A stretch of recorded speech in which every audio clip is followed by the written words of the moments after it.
Don't know where you came from, but this road is yours to trail, made to mold into a song that's sung before your day.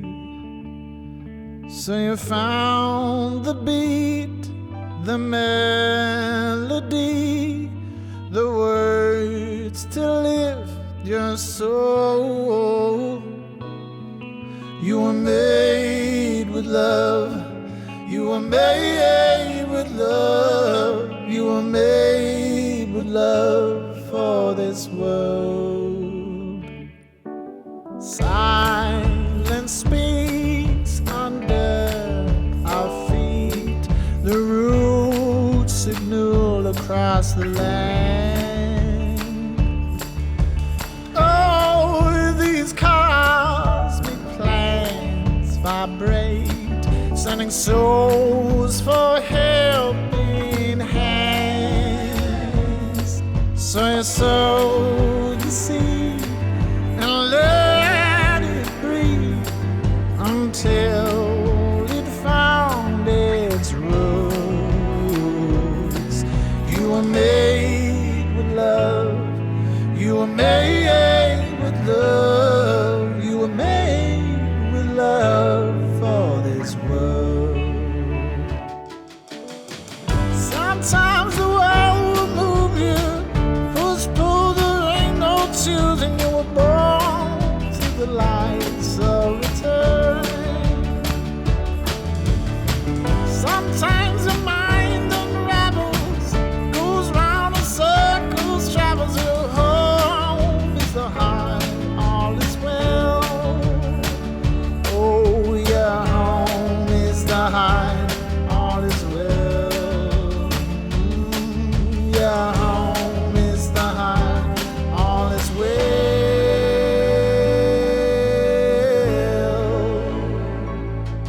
You were made with love.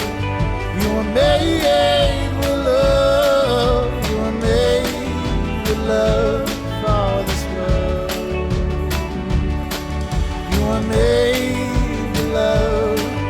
You were made with love. You were made with love for this world. You were made with love for this world. You were made with love for this world.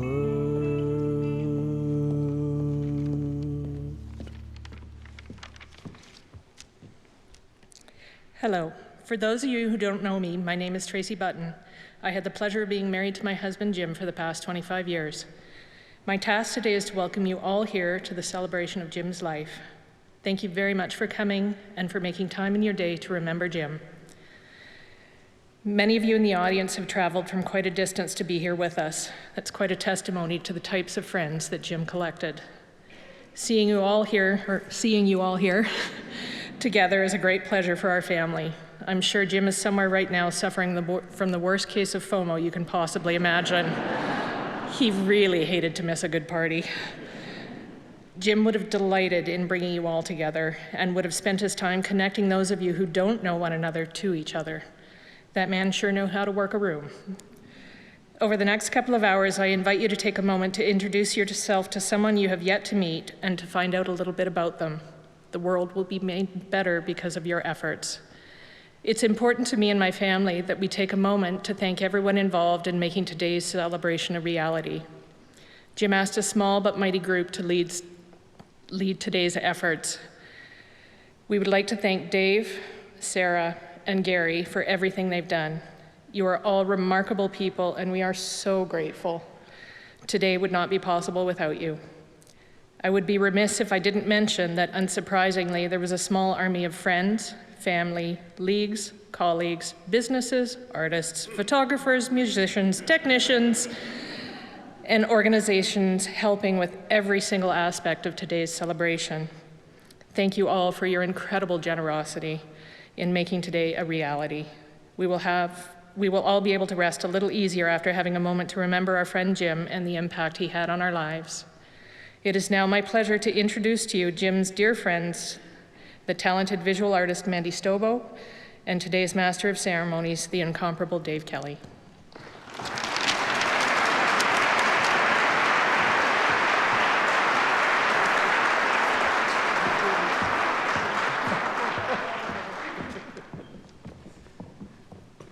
She did it. She did it. Let's hear it for Tracy.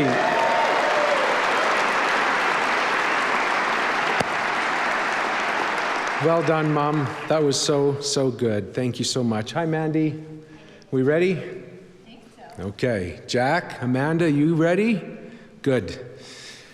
It's so great to be here. I was watching that, and I don't know if anyone else, but I wanted to text Jim and go, you won't believe the thing, and I was like, And that's how we all get to feel here today, and I'm so thrilled to be able to do this. And people have been gathering right here for thousands of years. And for thousands of years, people have come together to do one important thing, to sing, to tell stories, and to say goodbye, to grieve, and to remember. And Jim would always look for a way forward that included kindness and honesty. And so for that, we would like to acknowledge the traditional territories of the people of Treaty 7 region in southern Alberta. That includes the Blackfoot Confederacy, Siksika, Piikani, and the Kainai First Nations, as well as Tsuut'ina, Stoney Nakoda, and Chiniki First Nations, and Métis Region 3. As many of you know, Jim was sick for a while, so he was very involved in the planning of today. Oh, and I should mention, if you're watching streaming online, everyone here got their own jacuzzi, but we're still glad you're here. And the door prizes are incredible. But Jim was part of planning today, and he and Tracy talked about that slideshow we just watched, and Jack and Amanda chose the music for that one and the music for the one we're going to see about halfway through our celebration today. Jim and Tracy talked about the people and the stories that they wanted to come up here so that you could hear those stories. He wanted you to hear Michael Bernard Fitzgerald sing you a song.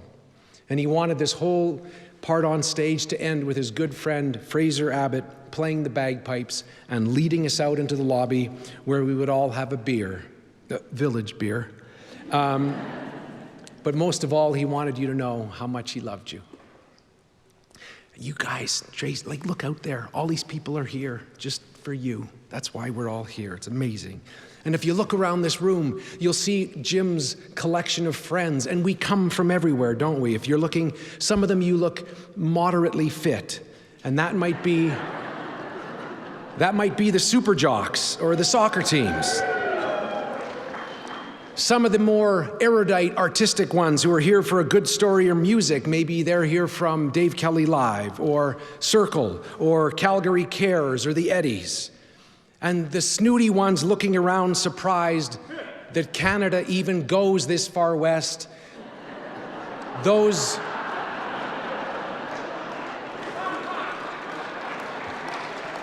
are Jim's friends from Toronto, so let's welcome them.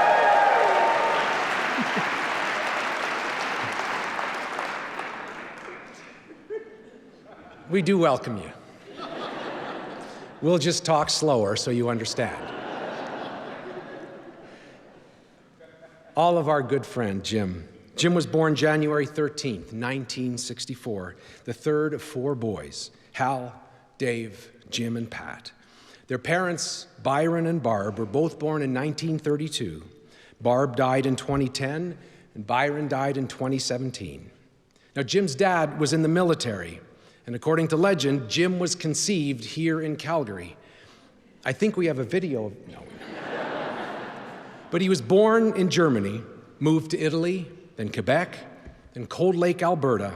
And then when Jim was in grade 4, the family moved to Ottawa, where they stayed. Now, we'll get to when he came to Calgary, but we all know Jim's motto: live, love, laugh, family first. So let's start with family. Would you please welcome Jim's younger brother, Pat Button. Come on up here, Pat.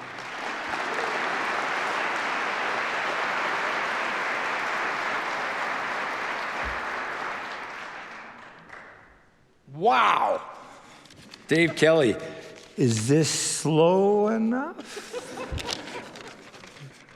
Okay, I actually say I'm from Waterloo. Because you can't see anybody out there. Okay, so I was asked by Tracy to say a few words, which thank you very much, Tracy, on behalf of the four brothers. So I thought about it so much. How do I organize so many stories? Dave kind of helped, Sarah, coordinate that we decided I'd talk about the early years, the years that were in that first video. Mostly because I was overwhelmed. Jim lived such a large life. He was everywhere. He meant something to everybody. He was a brother, a father, an uncle, a mentor, a savior to some. He was just a buddy to others, and he was a connector to everyone. So where do you go, right? What do you talk about? Well, you talk about yourself. So I'll talk about the stories that Jim was part of that made my journey the best journey. I've wrote down crying at the end, not at the beginning. Okay, so the most important part of the stories is if you knew Jim, he was a little boy in a grown-up body, right? Prankster, everything he did. So I'm going to give you the boy within that adult that drove that sly grin that I loved for 59 years. As Dave mentioned, my parents were in the military. We were both born in Germany. Hal and Dave were 8 and 10 years older than Jim. And then we moved shortly thereafter to Sardinia, Italy, and we lived in an apartment right near the water. Parents said it might have been the best spot they were ever able to work from. But Jim and I, we were kind of oblivious to the fact that we're on this awesome beach in the middle of the Mediterranean, and we were just little deviants in development. So the first story speaks to just obviously how the inner workings of us began. Everybody's asleep, and this story, of course, I don't remember. It was told to me. But everybody's asleep, and Jim and I got out of our beds. I don't know how that worked, but yeah, we got out of our beds, and as 2- and 4-year-old deviants, we turned on the bath. So I don't know whether we thought we were going to have a bath, but we didn't turn it off, is the key part here.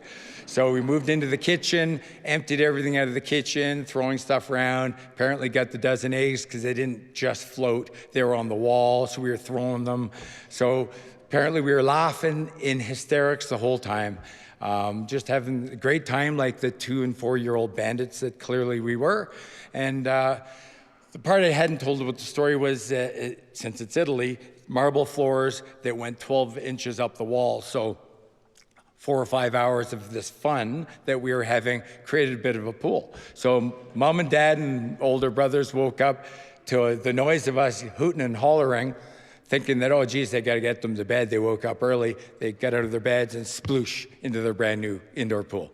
So each one of these stories kind of tells a lesson, mostly a lesson for me, but that lesson was that Jim was absolutely just joyful. We moved on to Bagotville.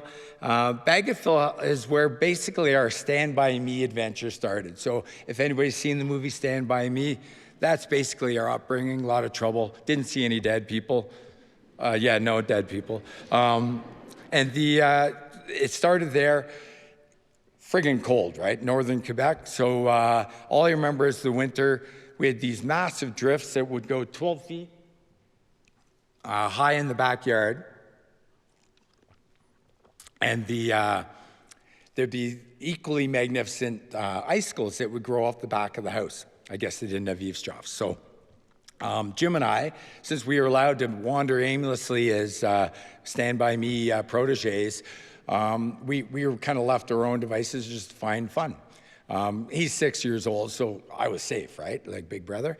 So I'm at the top of the snowdrift, which is really butted up against the house, pulling these massive icicles off, and I guess I fell, slid in to like nicely wedged, just like that poor girl, Jessica, I think it was, that got stuck in a well, but it didn't make CNN. All I remember is Jim, all of a sudden, I look up, kind of in panic. I don't remember this, but for sure that's how it would have gone. But what I do remember is Jim smiling and laughing and saying, "Oh, fun."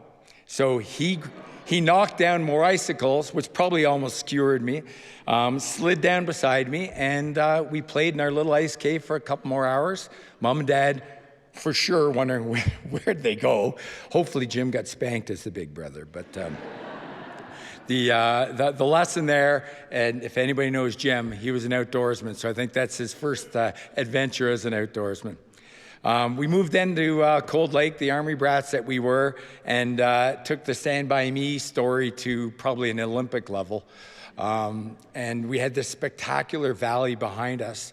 And that valley, what we would do, it was explore. That's the best way to put it. So the exploring even would happen on the way to school. So you could cut into the valley for, I don't know, half a kilometer, and there was maybe 40-foot walls, and the trees on the upper side, I guess the roots were running through it. And Jim and I thought, oh my God, we're Spider-Man. So we would be running up the hill, jumping to one route to the next route. And of course, in our minds, we're Spider-Man, like in New York City, but like the newer movies, you miss the odd one or it breaks and you tumble down to the bottom and you keep doing it, laughing the whole way because we were just boys, right? Being boys. In that valley in the winter, they had this tremendous creek. And again, what do you do when you're boys? You go sliding on the creek, push each other, play around and whatnot, and you kind of get oblivious to your surroundings. And what does the little brother do? Well, he falls in the creek and he goes down the water a little bit in massive danger, for sure. None of us realizing that. My hero big brother, of course, pulls me out of the water, saves me, and I'm basically, I think, probably our focus was on what are we going to do next beside me freeze. Oblivious to the danger that we averted. And to this day,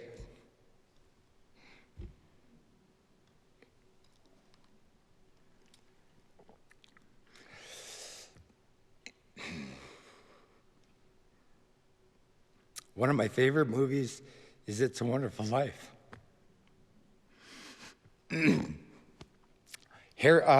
George Bailey, yeah, the big brother George Bailey saved Harry.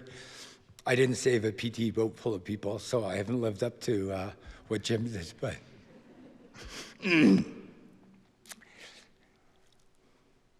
it's still one of my favorite movies. So I'm gonna move on. So, great story, we always talked about it. Same river in the summer. Excuse me, am I allowed to cry?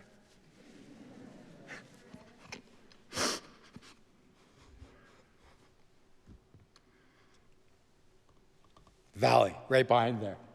Okay, so I'm back. There's the same river, summertime, probably around then.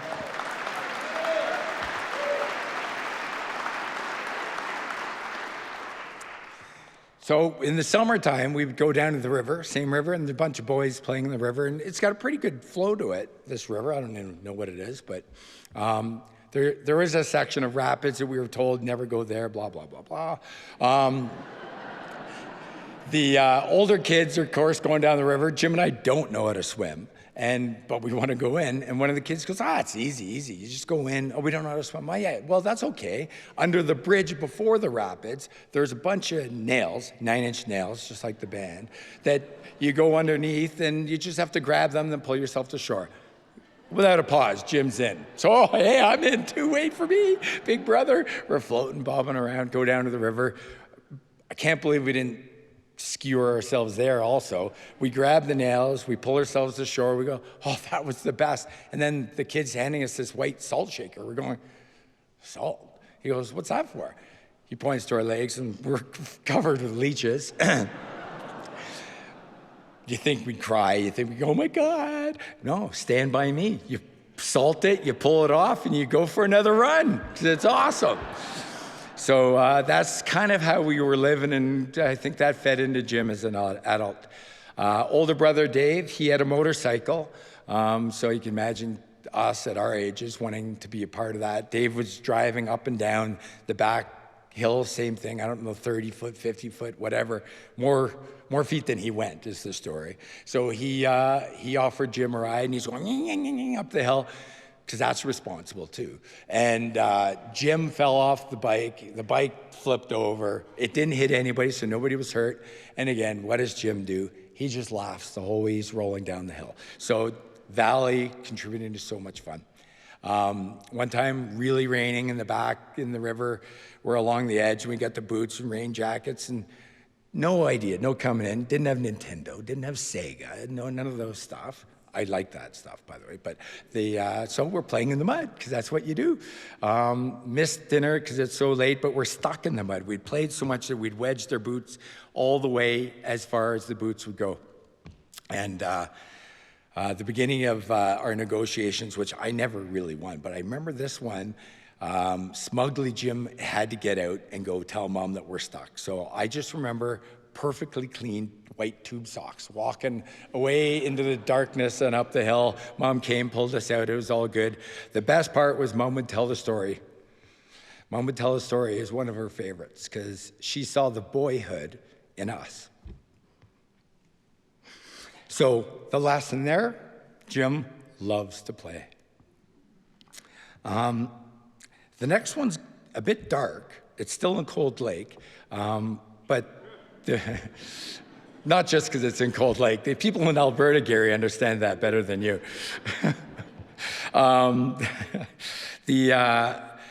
The story is that in summer in 1972 in Cold Lake, there were a lot of mosquitoes. And even though DDT has been outlawed in the rest of the world, they would have trucks go around and spray for DDT. Beautiful white clouds of fun. So as they came up the circle where we were, there'd be a bunch of kids already playing tag and pushing each other, gassing and wheezing and having so much fun. We would join them and run for blocks and blocks and blocks every week for 3 years in the summer. So, Jim and I talked about it. Probably, I had the minor league version of Jim. I played with cancer for a couple of weeks, said I didn't like it, so it's gone. But Jim and I both always went, you never know. DDT, not good, right? So the lesson there, Jim was pragmatic. He never looked back at it because we both looked at that as one of our best stories. We remember having fun. The next story I'd like to, it's a couple of stories, but Jim was an entrepreneur, right? He's a connector, but he's an entrepreneur at heart, marketer. The early version of Jim, again, our lovely valley, this time it was less lovely. We'd get our 25-cent allowance, and to get to the only convenience store in that godforsaken place, it was across the valley. So a 30-minute walk to go spend my 25 cents on hopefully a wigwam and 2 pixie sticks if I got it, right? The whole time there, I'm just gassed up going, this is gonna be good candy. And Jim, he didn't like candy as much. Jim liked comic books. He was fascinated by comic books. And what did a comic book cost? Well, 50 cents. So the whole time Jim's working me, lobbying me, you'll be done the pixie sticks before you even get to the valley. Oh my God, the wigwam, blah, wigwam, this. Nobody knows what it is anymore. So every time I end up getting a comic book, and I walk out of there going, frig. And then the whole 30 minutes back, I go, Jim, why do you get to read it first? Why don't I get to read it? Why do you get to read it first? Jim would read the comic book first. So Jim was very good at negotiating. Shortly thereafter, we moved to Ottawa, and we had a family friend, Sam Boutros, who owned Captain Cook Pizzeria. So we basically, it was 3 cents a menu that would be delivered, tons of menus, and more than Jim and I certainly could deliver. So Jim decided to help a bunch of his friends make money. So he hired all of his friends. So this is great. The friends are ecstatic because they get to make 2 cents a menu. Jim took a 1 penny a menu management fee. That's right. Jim was an entrepreneur, that's for sure. A good negotiator, too. Another story that I didn't have on the speech, so I apologize for the timing. Oh, yeah, see, that helped. So we decided that, and most of you probably figured out, we made the Jaws shirt. So the Jaws shirt is, Jim bought this magazine in Ottawa, and I remember when he bought it, and remember, because he started buying crack magazines because they were even weirder, and but he really loved this issue. Fast forward a number of years, Gord Downie, of course, great story with Gord Downie about his final tour and how inspiring that was, and Jim really took hold to that. And most of you, as you saw out front, Jim wore the Jaws shirt. So all the Going Nowhere guys and my son are wearing the Jaws shirt. Well, the Mad magazine, just because I got to stick it to Jim a little bit. And earlier today, I was telling a story. We told stories with the Going Nowhere crew. We were at Fernie this weekend celebrating Jim and doing a little bit of a tribute. And the stories, there were so many that I heard. I wish I could say them here, especially one, right, Brian? But it's inappropriate. A story I was telling Jill and Ryan when I was there earlier today was in London. Jim came to visit me. He was at University of Guelph. And Amy, I apologize. This will probably wreck the timing, but that's okay. So just hold on that one. We moved. He visited me. He was at University of Guelph. I was at Western, but we wanted to go visit my aunt and uncle in Mississauga. So my Aunt Jean and her daughter and lovely daughters, granddaughters are here. So Jim and I at McDonald's by the highway, getting ready to go. And of course, we're debating, no, I'm a better hitchhiker. No, I'm a better hitchhiker. So what do? We do rock, scissors, paper. Jim wins, we decide to go separately. Jim goes first. Everything has to be a competition. He goes, about 20 minutes later, I finally get a ride, and I'm going, man, I'm hooped. This is like an hour, 20-minute drive, so there's no way I'll catch him. He only got as far as Woodstock, Ontario. So I had been telling the story to the guy that was nice enough to drive me, and he goes, oh, there's your brother. Well, let's get him. I said, no. Let's just slow down.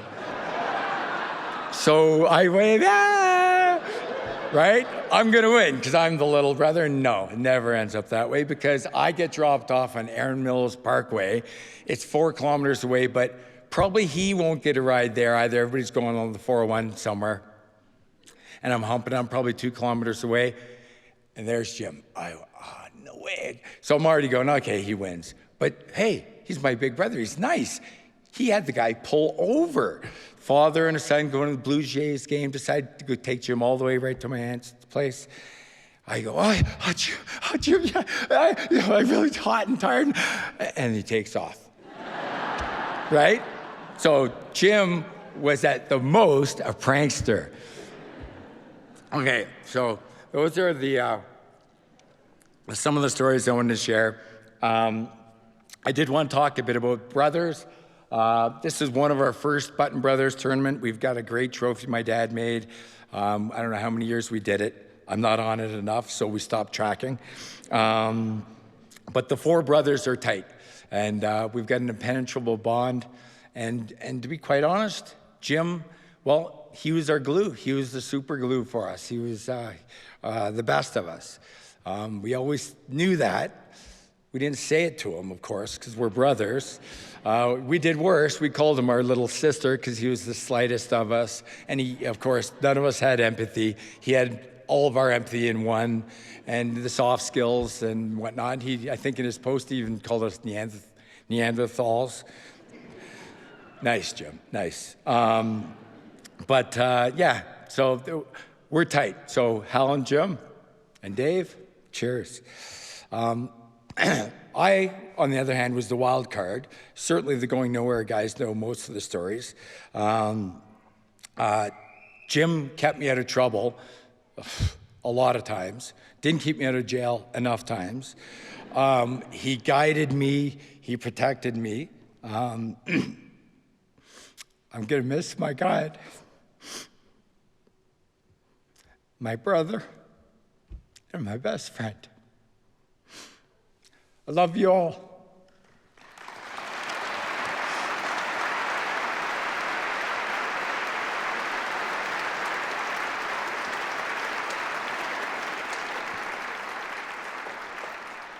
It was beautiful. Thank you very much, Pat. Isn't that great? You said, Dave, I know it's supposed to be 5. Mine might be 7 minutes. It just might be 7. Nailed it. Nailed it.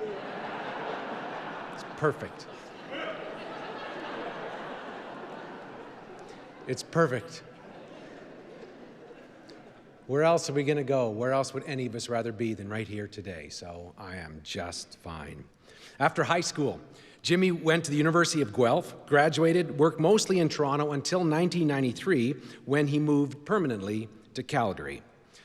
But it was grade 4 where he landed in Ottawa, and that's where he met his great friend, Gary Tate. Now that means, other than his brothers, Gary is the only one in this room who can say they've known Jim since he was figuring out cursive writing. Would you please welcome to the microphone his good friend, Gary Tate. Come on up, Gary.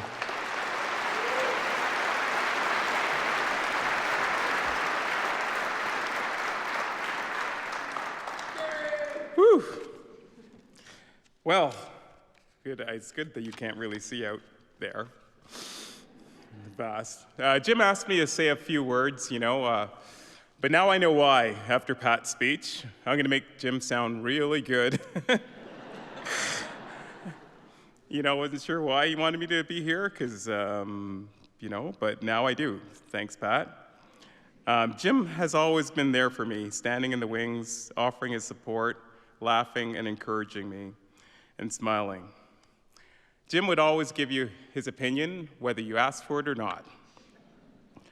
We promised to be friends till the end.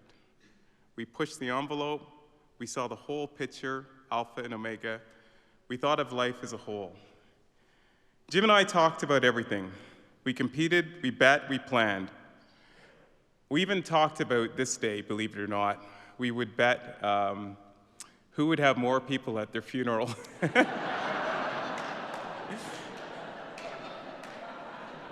Yeah, it's true, and looking out here and not counting the online people, most people would give up, but not I. Not I, said the wolf. Not I.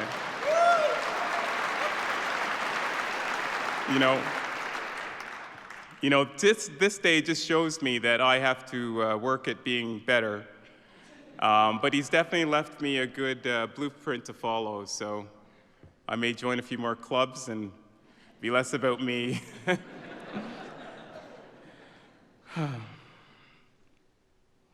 I met Jim in 1974. We grew up in the 60s and the 70s, a time when political incorrectness and conversion therapy were a thing. Jim was this really skinny, scrawny, pasty-looking kid who looked anemic, and he also looked like he could catch scurvy at any time. I was convinced I could beat him up. He had a healthy diet of no-named puffed wheat cereal, not the real crispy crunch, crispy sugar crisp stuff, but the fake stuff. And also for lunch every day, he had shoestring French fries frozen. We did them in the toaster oven with lots of salt. That's his diet. We quickly became friends, and he invited me back to his home. He loved coming to my house because we had all the junk food that you could ever dream of. We had TV dinners, frozen TV dinners, that's a thing, frozen pizza, and we also had the sugary breakfast cereals. On a big outing with the Tate family, he would be invited to come with us to Ponderosa Steakhouse. So Jim would be the little white kids jammed in the booth with the black family. I often wondered how many people were staring at us, or if he ever noticed all the glares and stuff, but he didn't care. Jim was just this engulfing beacon of love. We went to the really cool public school called Christie Public School, where the principal looked like the dad from the Brady Bunch. It was true, he looked just like the dad. So his name was Mr. Maxwell. We meet at the school, since he's my only friend and we're friends, we meet this young overachiever named Al Carpenter. Al had a corduroy jean jacket with patches on his back, like soccer champion, football champion, something also called the Award of Excellence. Jim and I only had bronze patches, and we definitely didn't put them on our jacket. But we made a pact to compete and maybe go for gold that year. We got silver. Next, we meet this other overweight kid named Tony Festeriga. Tony Festeriga was bleach blonde. He had a hearing aid. It was in the middle in those days. He had wires coming out. It would make squeaky sounds, and from the back, it looked like a bra. I wasn't sure whether Tony was a boy or a girl, but Jim said, "Hey, Gare, we should make friends with the new kid." So Tony made this young guy feel welcome and appreciated. I soon learned that Jim could see souls. He could see the goodness in people, and that was his strength. Even though he looked like Damien, he was he's a really good soul.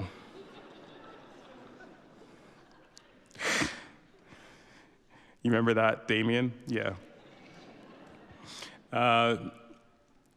Soon after that, we go to middle school, and we meet Mark Burbage, who was even smaller than us.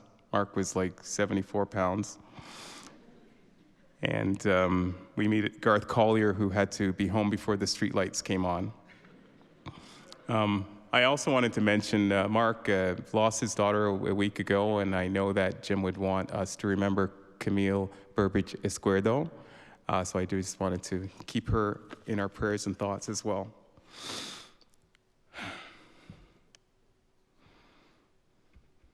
Well, time for high school now. So we start high school. So this is the plan. I was lucky to have Jim give me all the information I needed. So it was time for high school. So Jim suggested that we do a lot of sports, Gare. Let's do some sports. We'll hang out in the gym wing, and let's also take typing. At the time, guys didn't take typing back then. It was a girls' course, but Jim said, in the future, it's just going to be computers and keyboards, Gare, so we're going to have to learn this stuff. Like, how did he know? But how lucky am I? So we did the typing, and yeah, that was good for us back then.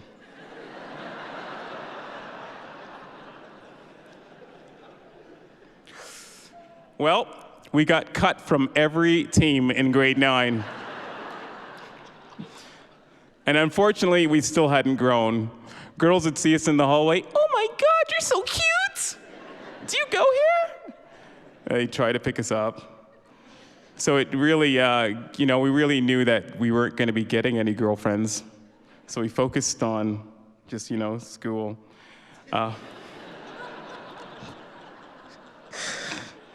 We lived in Ottawa, but we were boarding on a upper middle class neighborhood called Nepean. And back in our day, kids from Nepean didn't hang out with Ottawa kids and vice versa. But Jim, being Jim, suggested we cross the border and make friends with some of these new kids. So we met Keith and Graham. I should have known then that he was gathering friends, but I didn't really clue in. Shortly thereafter, we were having our annual Grey Cup game, tackle football game every year, so it became a thing. The Guelph lads were no different. I found Jim would have a sales talk or a sales pitch every time he's bringing in friends to the group, and he would talk about the Guelph lads who are all here.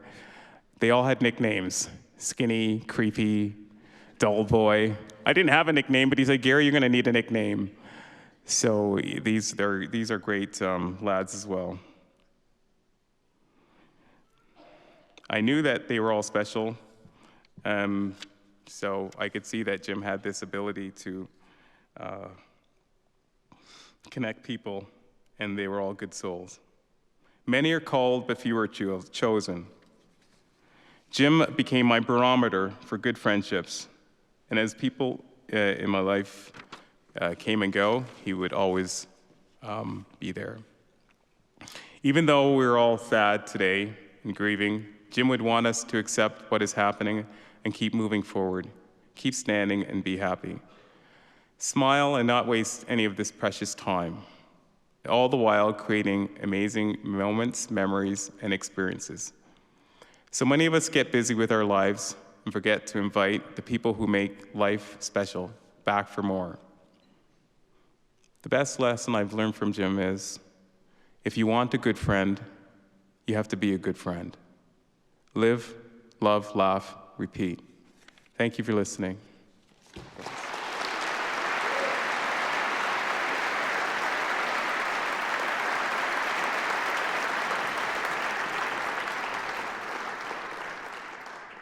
After hearing those two, it kind of makes you want to see if Toronto's good anyway. Who knows? It might be. It's beautiful. Thank you very much. So one of the things that Jim built was community. And a lot of times when Jim built community, he liked to involve music. Michael Bernard Fitzgerald was one of the many musicians that Jim got to know. And Michael was a friend of Jim and Tracy's. He also gave them some cool younger cred when he'd come over for supper when Jack and Amanda were there. And so he's going to sing for us now. Would you please welcome Michael Bernard Fitzgerald?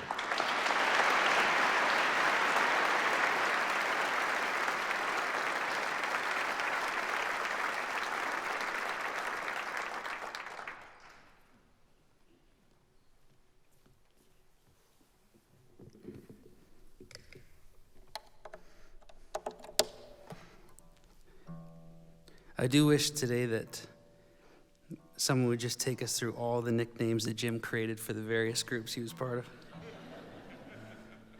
I don't think we could actually show them all on the screen. I seem to remember that Jim's Guelph nickname is definitely one of the ones you can't show on the screen.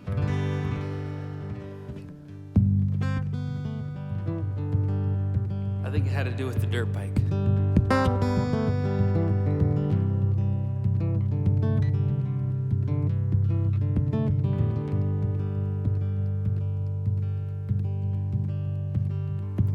Where I go, will you follow? Where I go, will you follow me? Will you follow? Will you follow me? Backpacks and I will travel. Never been so good at a fixed life. Will you follow? Will you follow? The road's alive, yeah. We leave town tonight.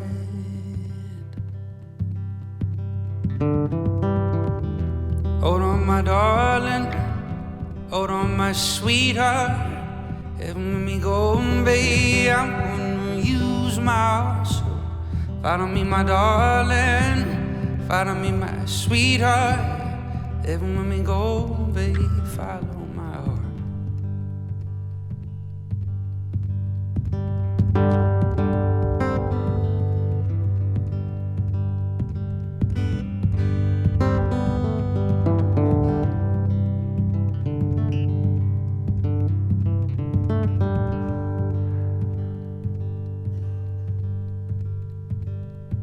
Confidence comes and it goes.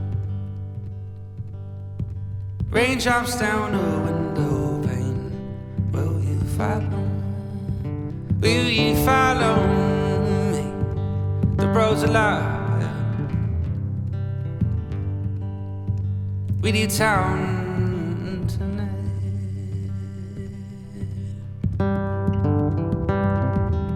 Hold on, my darling.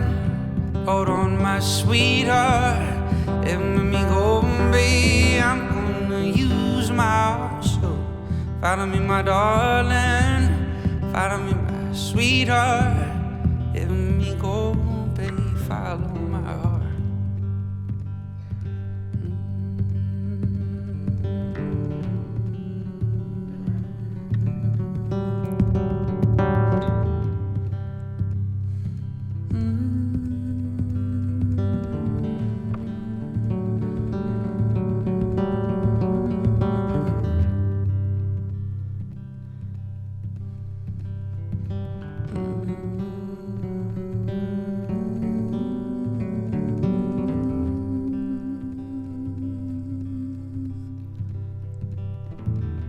Hold on, my darling. Hold on, my sweetheart. Even when we go, babe, I'm gonna use my heart. So follow me, my darling. Follow me, my sweetheart. Even when we go, babe, follow my heart. Even when we go, babe, follow my heart. Even when we go, babe, follow my heart.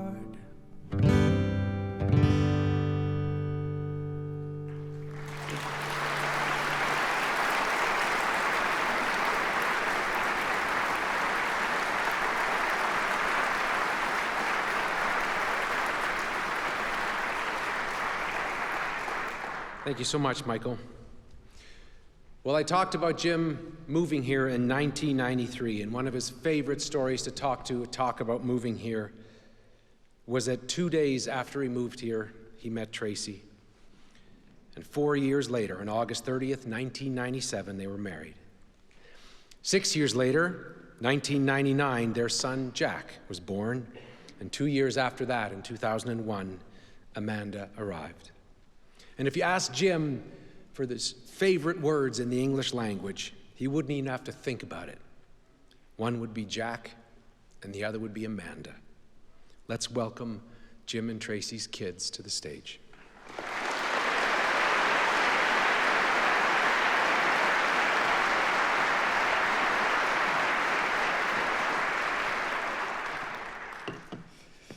That was beautiful, Michael. Thank you so much.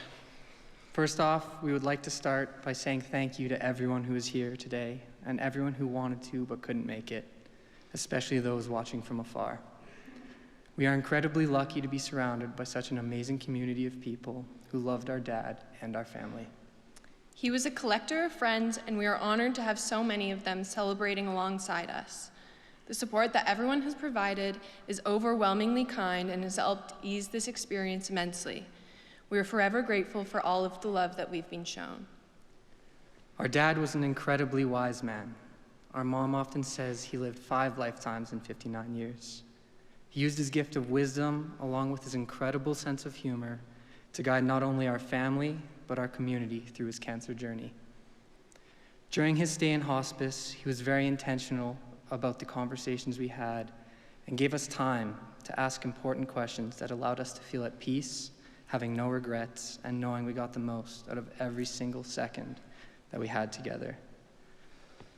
I kept a running list throughout the last few months of good nuggets of Jim wisdom, and the list goes: Life is simple, don't overcomplicate it. follow the energy, Do the little things for those you love. be kind to others, Remember people's names and don't be afraid to use them. get out and do. Find joy in simple things. It all starts with mindset. And time is the only commodity that matters. On the day I was born, both my mom and I had serious complications. I've always hated leaving places. Before going to the hospital,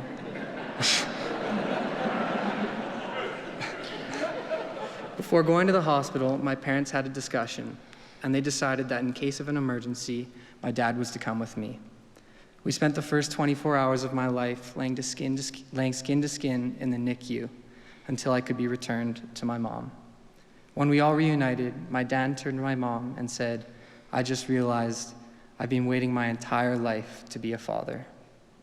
The importance of family has been exemplified strongly throughout our entire lives, and we truly won the lottery with the family we were blessed with. We are here to celebrate our father, but we also strongly believe that we need to celebrate our mother as well. Her commitment to taking care of our family and our father goes unmatched. She's gone above and beyond as a caregiver and deserves to be recognized for everything she's done behind the scenes.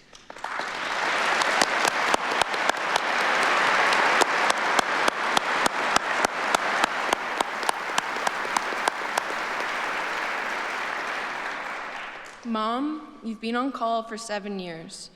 Waking up at all hours of the night to drive to Emerge, you've gone to hundreds of appointments, tests and procedures, and accommodated all of the crazy diets that Dad's had to try, all while maintaining our household, cooking amazing meals for us every day, and keeping us on track with school and life in general.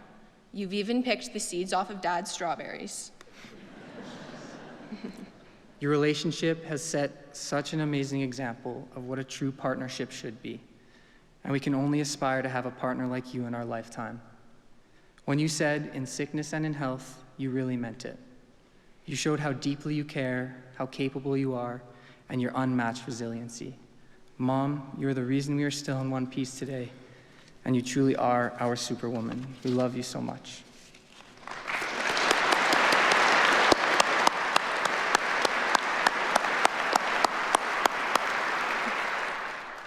Having Jim Button as a father was a gift that only the two of us have had the pleasure of. That we know of. And we will never take it for granted. Although his life was cut a little short, we feel so incredibly lucky to have been loved and raised by the most honorable, kind, and goofy man, and we wouldn't change anything for the world. The love that he showed us is enough to last 10 lifetimes. It would be difficult to find a man that loved people as much as Jim.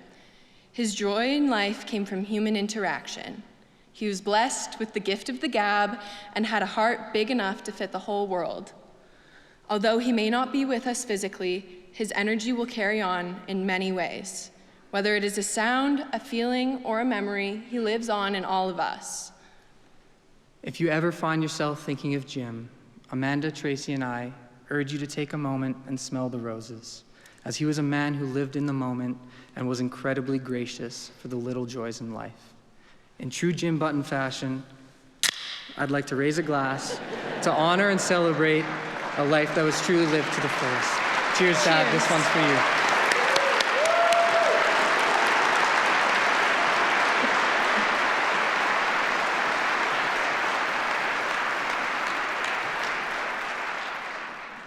The day is breaking softly and the night is glowing true. I feel a million eyes, but I can just see you. No rain, no thunder,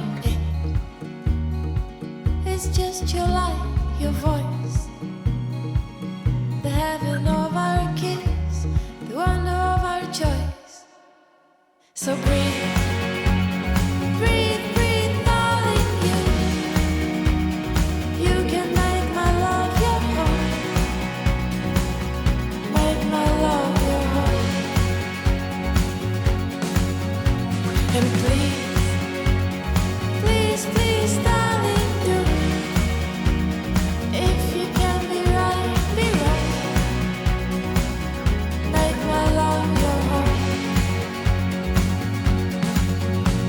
The moon is rising somewhere in your eyes.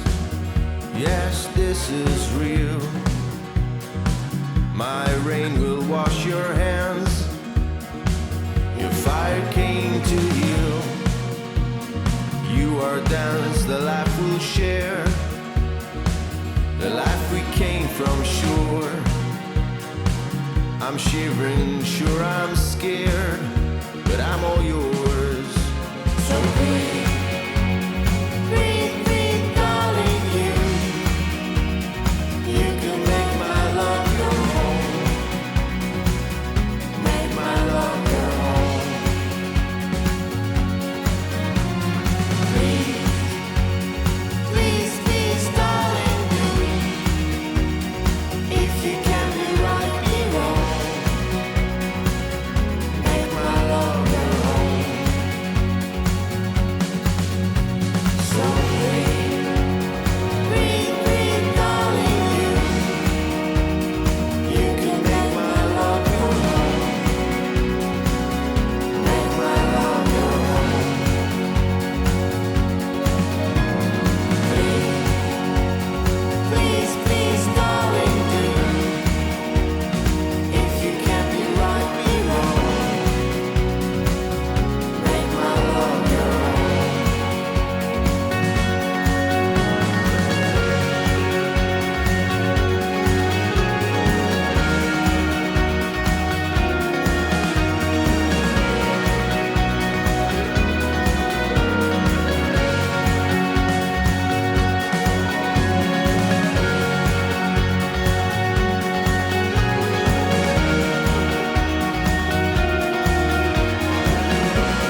2, 3, 4.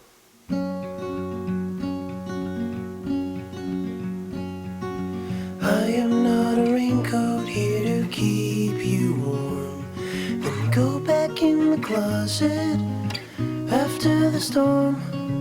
No, I'm not a match simply waiting to burn. All I am is a friend, your friend till the end.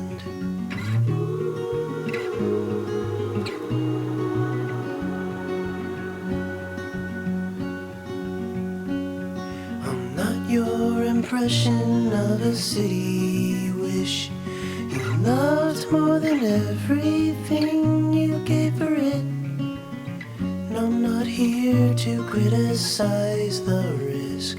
All I am is a friend, your friend till the end. All I am is a friend, your friend till the end.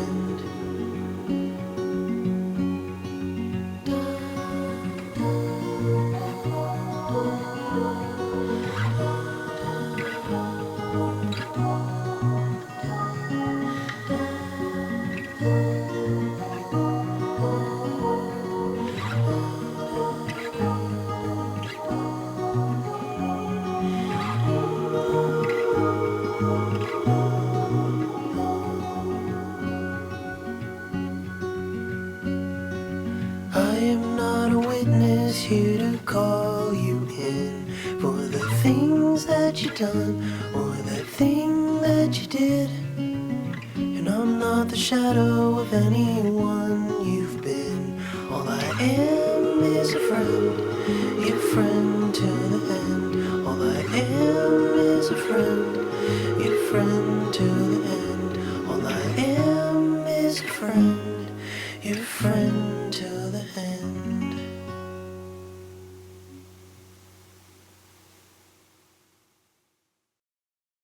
Can we hear it for those kids?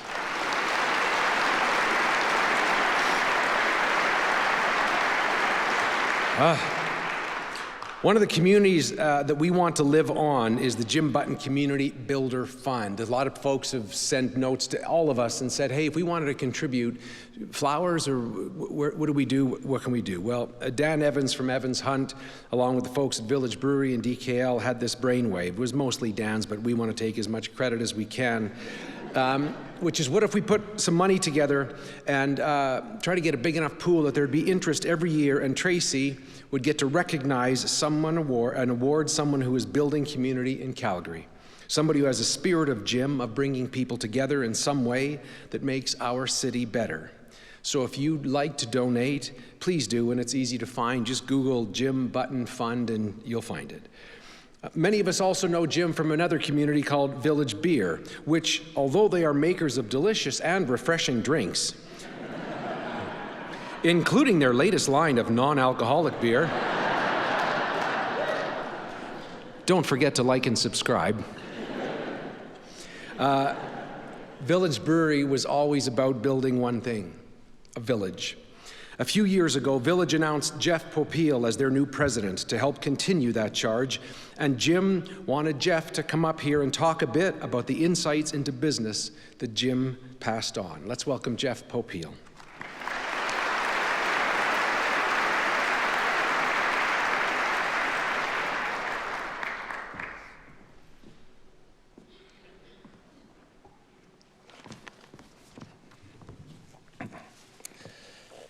Good afternoon. Today is Monday, and for the last 2 years, Mondays have been my favorite day of the week. Every Monday since I started working at Village Brewery, I would walk with Jim. And over the 110 weeks I've worked at Village, we've only missed a handful or two of our Monday meetups. So I'm gonna say I've had the pleasure of 99 walks with Jim. That's about 500 kilometers of listening, connecting, laughing, and sharing stories. About 620,000 steps alongside one of the most giving, kind, and inspirational people I've ever met. Jim was a visionary entrepreneur, and Village Brewery was one of his proudest achievements. And since I was the new president at Village, you'd think we talked a lot about business on our walks, but we didn't. At first, I thought it was just Jim being respectful of me as a new leader and giving me the space to spread my own wings. But later he told me he just didn't want to screw up his disability assurance, or else Tracy would kill him.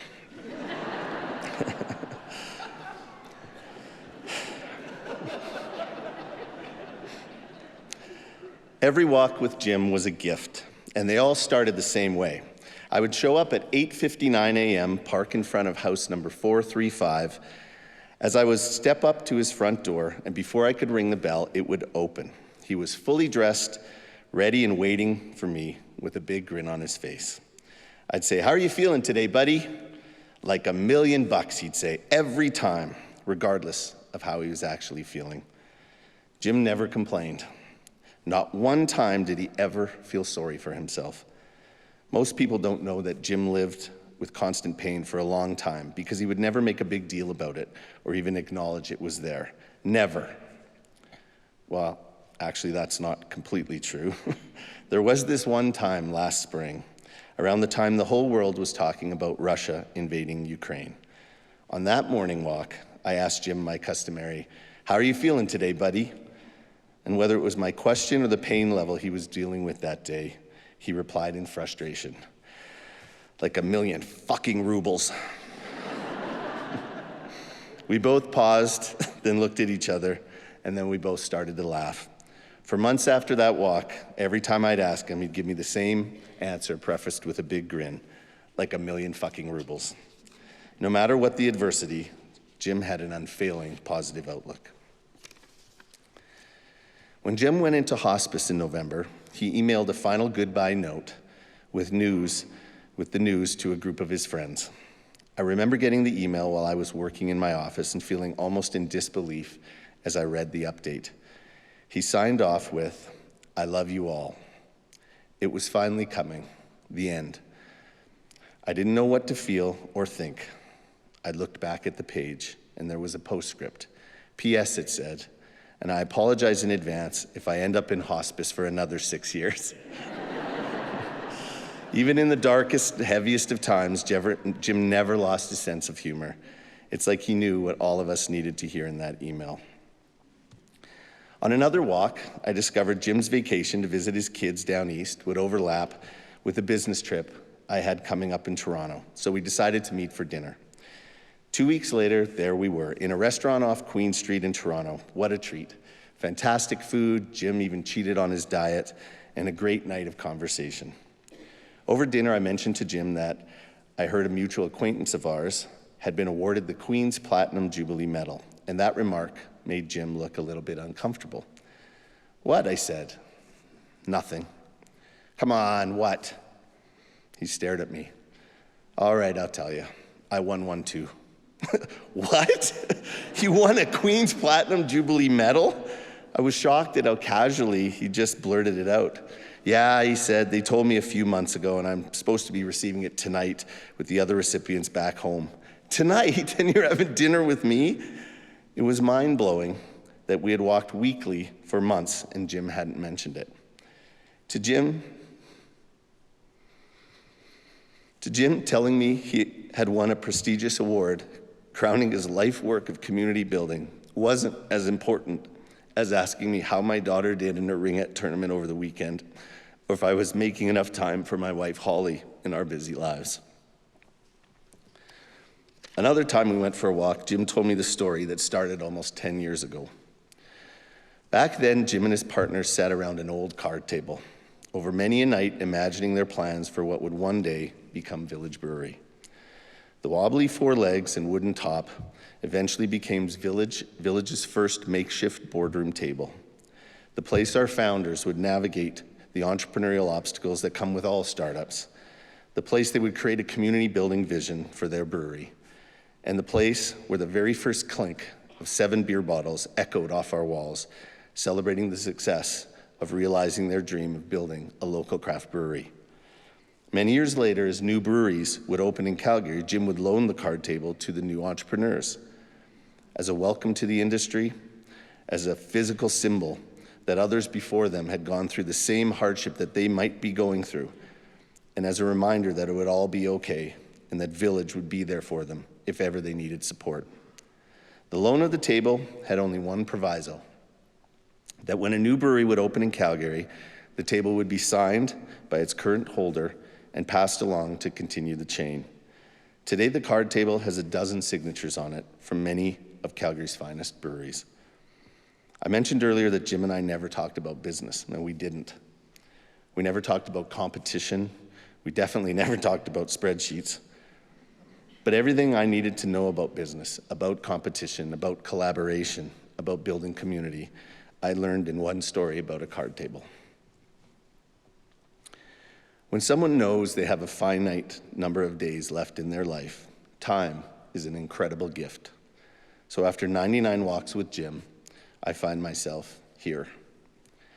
I've been thinking a lot about the time I spent with Jim and what it all means. Jim is a North Star. By living the way he did and touching our hearts in the way he did, he made his walk through life count. And the road is short. We need to make our walks count. We will all leave here today and walk to our cars, and then walk into our homes, and tomorrow we will take more steps. Some of those steps will be to chase our dreams, some of those steps might be to help others, and some of those steps might even be to take our kids to Ringette. And Jim taught me all are equally important.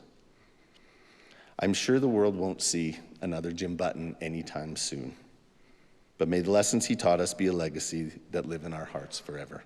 Thank you.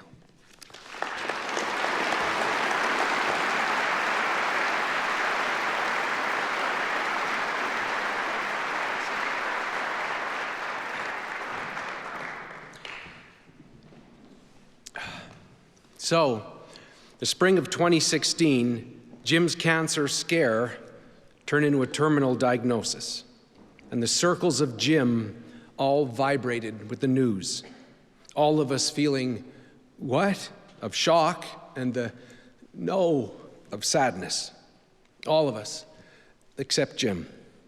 Jim might have felt those things, but amazingly, heroically, quickly, he went from what to what now to I'm going this way.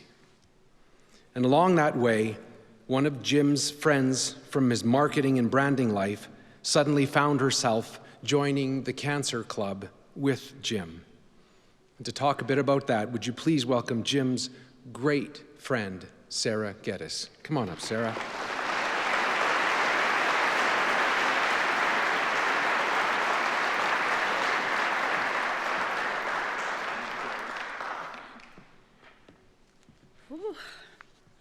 I've been making fun of the boys over the last month about how much they've been crying, and now I'm the one that's a sopping mess. Anyways, as David mentioned, Jim and I have shared a few journeys together. Like many in this room, my first introduction to him and his magic was as a marketer and a community builder. I consider myself extremely lucky to have crossed his path so early in my career and to have been mentored by him through the years. All that said, that was just our beginning, and our friendship morphed well beyond those initial interactions. When I was diagnosed with cancer 5 years ago, Jim was one of the first people I called. I was confused, scared, freaking out, and I wasn't sure what to do. And Jim basically held what I can only equate to a cancer initiation ceremony.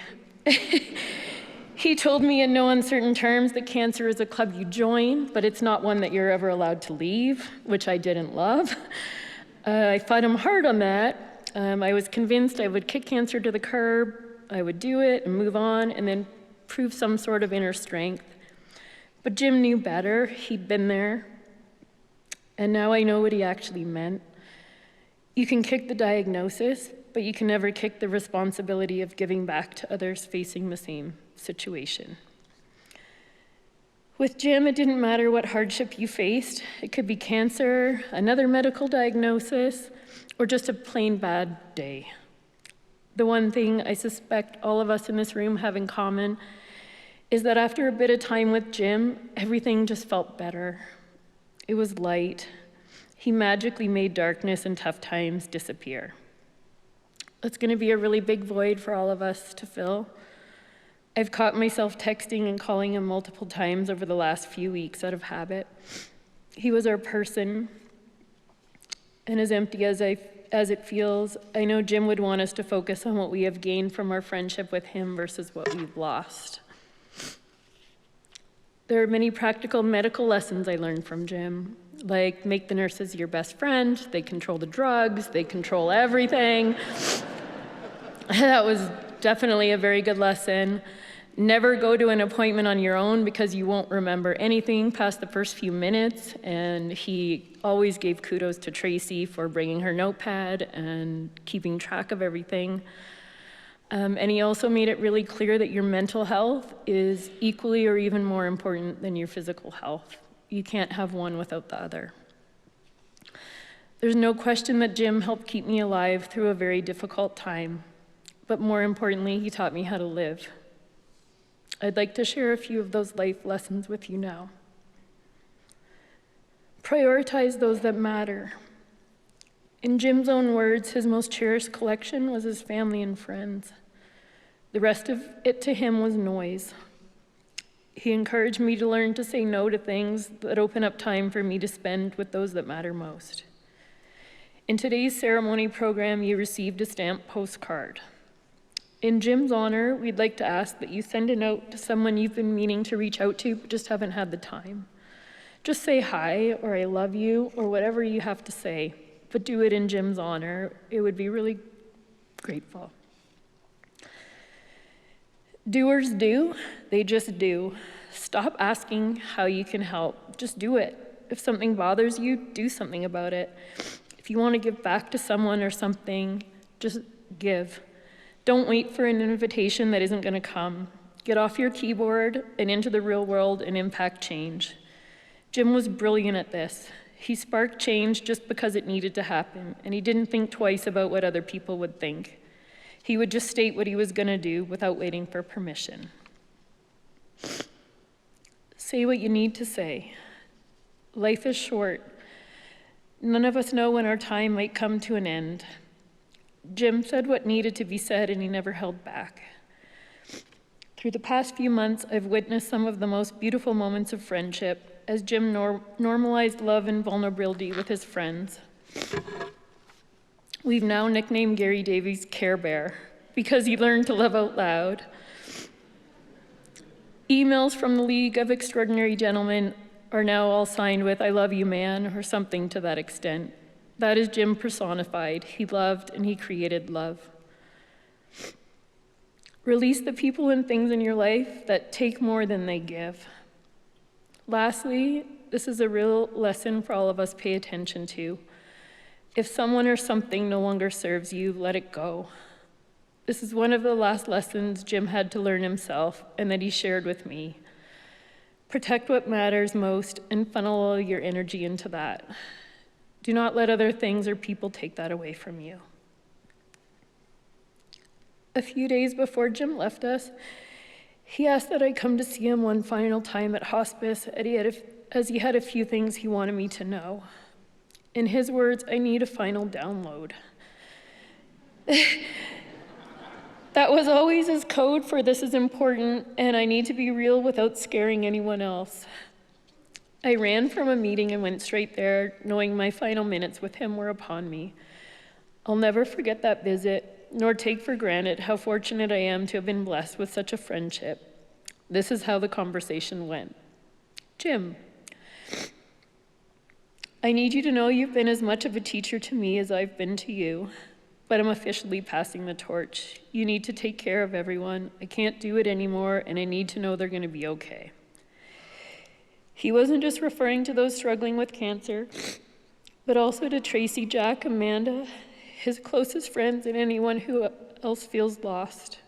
He was vulnerable and scared and wanted me to know it's okay to feel that way, a lesson I knew I've yet to master. My mentor always delivers, and he was always thinking of everyone else first. It was a very deep discussion, but in true Jim style, he cut the intensity with moments of humor. Me, I promise, Jim, but what's that cut on your arm from? Him.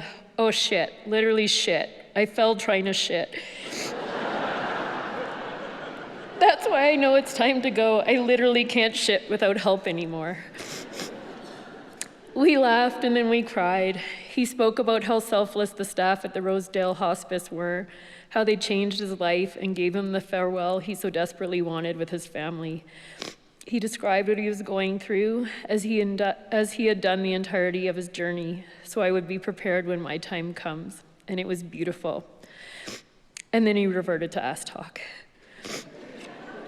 In his words, if you can no longer wipe your own ass, that's a sign, and I wanted to say goodbye to you. So when faced with shitty situations in the future, we should all ask ourselves, what would Jim do? And then we should do that. If we each carry 1 ounce of Jim's spirit into the world, it will truly be a better place. I love you, Unicorn. And I promise I'll make all my moments matter and make you proud. How blessed are we to have been blessed with the friendship of Jim Button.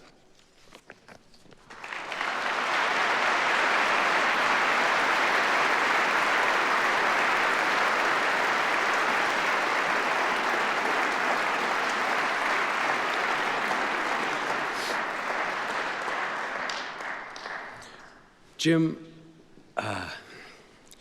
was so proud of his family. He's so proud of this city, proud of this country, even the eastern parts.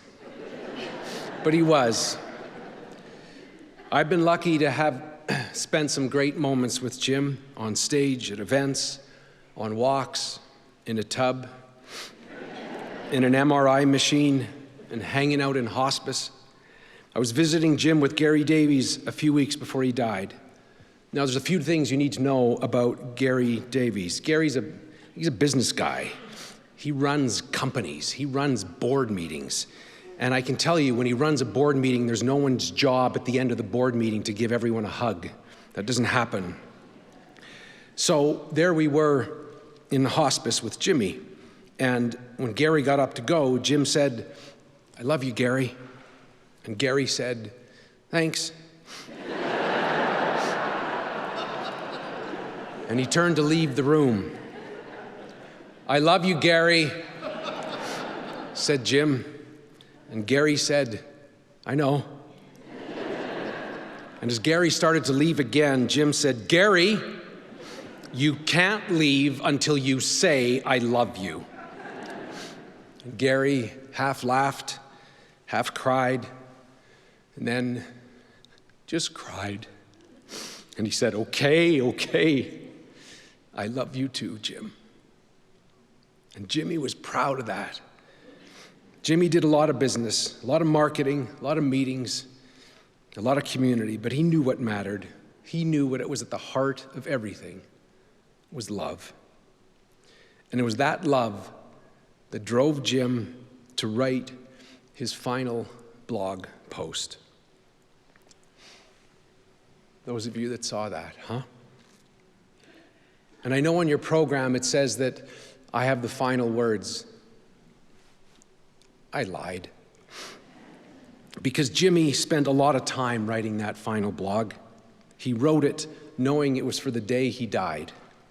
He also wrote it knowing this day would come, when all of us would be here and all of us watching.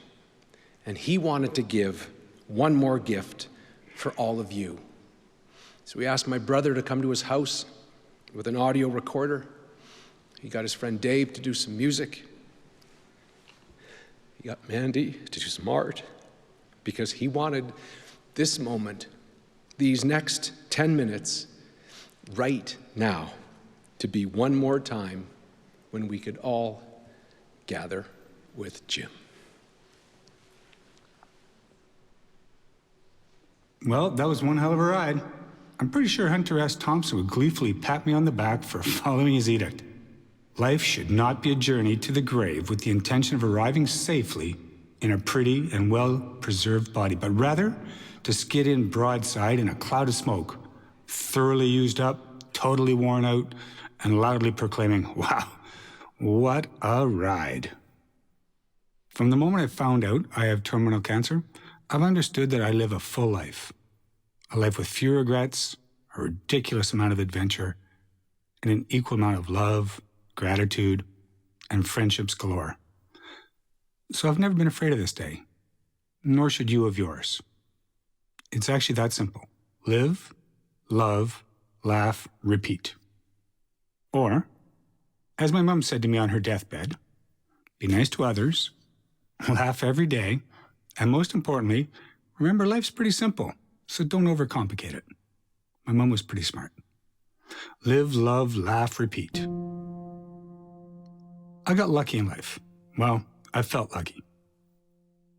But I'm pretty sure karma had something to do with it along the way. You get back tenfold what you put out in terms of goodness. But it still felt lucky all the way along.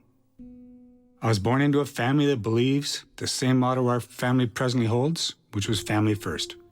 My parents, albeit completely different people in almost every imaginable way, were able to raise 4 lads that loved each other like no other. Our mutual respect is as deep as Marianas Trench. Our brothers have done anything and everything we needed, and that's just not as it relates to my health situation. It's been like that from the beginning. Ours is an unbreakable bond. So, as much of who I am came from this family unit, and I consider myself the luckiest gal in the group. They always call me the girl in the family because they're all Neanderthals, and I could navigate the emotional side of our family angst. Each of my brothers married up, in quality, and as a result, the nieces and nephews and their children are all incredibly beautiful human beings, each so unique, yet each possessing a family first, yet, let's start with sarcasm first gene. Our family gatherings consist of a lot of noise, competition, and laughter, all baked in a pile of mutual love and respect. This family machine has been such an incredible gift for my kids. There's absolutely no doubt that Jack and Amanda and Tracy will always be surrounded by a loving, supportive family, including the incredible family I also married into. When you marry someone like Tracy, who is without a doubt the most capable human being on the planet, you have to wonder how someone can be so smart, so talented, so creative, so kind, so funny, and so incredibly tenacious. She can do anything. And I'm pretty sure it all started with her parents and was enhanced by our great sister who married an awesome lad I'm happy to call a brother-in-law. Tracy's family is kind and generous, while also highly dynamic and operating at a seriously high level. They welcomed me into the family in 1993, and I've considered them friends and family ever since. Live, love, laugh, repeat, family first. Over the last 55 years, I've I've collected the most incredible and unique assortment of friends. Some people collect Star Wars figures, others collect beer cans. Some collect stamps. Well, I collect people. I've been collecting my whole life. And while that's not something Guinness Book of Records could, would, or even should measure, it's something that has been in my soul since day one. It's been one of my greatest gifts along the way. I love my friends. I love them so very much that I make every effort to stay in touch and be as connected as possible. Outside my family, my friends are my greatest joy. While it can be a lot of work to keep dragging their asses out to get together, I know the outcome has been worth it, because I make that a priority. There's been a steady flow of incredible energy back and forth from every single corner of my life. When you love deeply and give fully, the respect, followed by the chuckles and adventure, are all you need to make your day complete. Live, love, laugh, repeat, family first, collect and nurture deep friendships. In my lifelong habit of prioritizing family and friendships, I've also chosen careers and projects that put everything else before money. Money never motivated me, except as a means to provide for my family and to obtain more experiences with those that I share a bond. Instead, I feel like I've led a life of purpose. And in large part, I really doubled down on certain projects, companies, and people that are also driven by purpose. And to be honest, a lot of this drive showed up when I met Tracy and we had children. I've been so incredibly fortunate to have realized how much more you get back when you give freely of your time and effort. By making your community stronger, you in turn make yourself better and happier. And if you get sick, then watch out. Those people turn everything around and make sure you realize it was all worth it. As a parent, you want to teach your kids the important things in life, the really, really important things. It truly becomes a mission and a beautiful teaching experience for my kids, as they've seen what happens when you genuinely give to others without any expectation of anything in return. It all comes back to you in ways that astound you. My children certainly understand that building communities builds your soul, and that makes me profoundly happy. They've been a witness to a cancer journey full of openness, sharing, and through open dialogue I'm gathered with Jim or on stage, and of course at home through example and conversation, my family's been an ongoing part of the journey. That will make a significant and healthy difference during the ensuing grieving process, especially since it's being done together. And you've heard me say this before, everything's always better when done together. When the final words are said, I know they will be about love, dreams, respect, simplicity, gratitude, joy, adventure, communication, hilarity, purpose, and most importantly, family. Live, love, laugh, repeat, family first, collect and nurture deep friendships, build community. As you can see in this final post, I adore my wife and children. They are my world, and I will continue to be my world throughout eternity.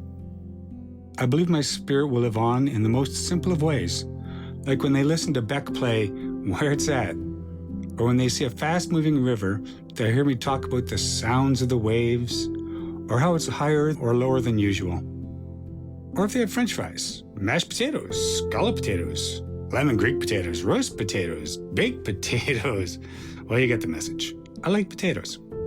Each moment and potato will ring a memory, and I'll be there. I believe this is the energy that keeps someone in your heart. Not sure what the next phase really brings, but I certainly believe I'm sticking around in their hearts for eternity. And that's all one can ask for. I have written each of them 5 years of birthday cards.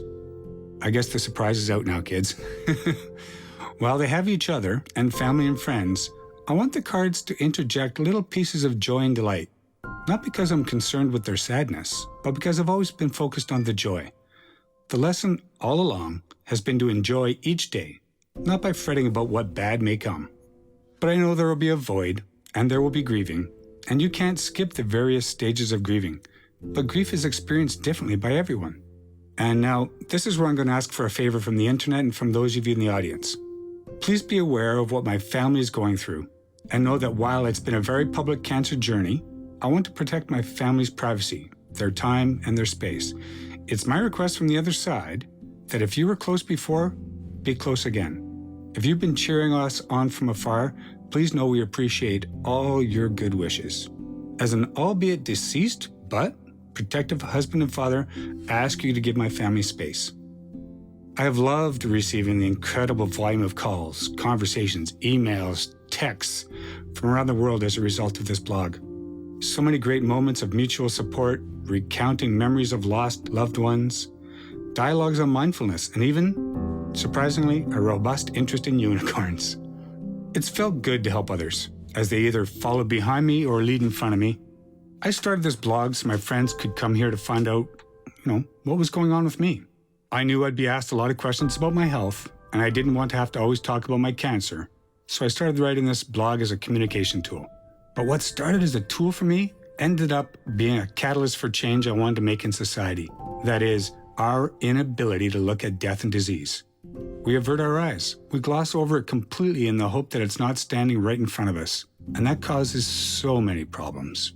So I found a purpose. A deep and unexpected purpose, actually. How do you normalize death and disease so people can be more comfortable with the process and the person? And along the way, the most amazing thing happened. I realized how much I loved writing. It was yet another one of those strange gifts cancer gave me. So now I've helped people and opened my mind to an area of enjoyment that I had never pursued. I even feared it my whole life. Good comes from the strangest places, doesn't it? And now, it's my final post. I want you to know how much my family has appreciated your love and support as we rode through this adventure. Keep being kind to each other. Don't let the negative stories online take up space where nice stories can reside. Put down your phone. Have some deep conversations. Go for a walk Let Mother Nature feed your soul. Find a way to build a stronger community and enjoy each and every single day to the hilt, because you ain't promised tomorrow. I died today, but I lived fully each and every other day. And that, well, that's what counts. Live, love, laugh, repeat, family first, collect and nurture deep friendships, build community. I love you all. Jim.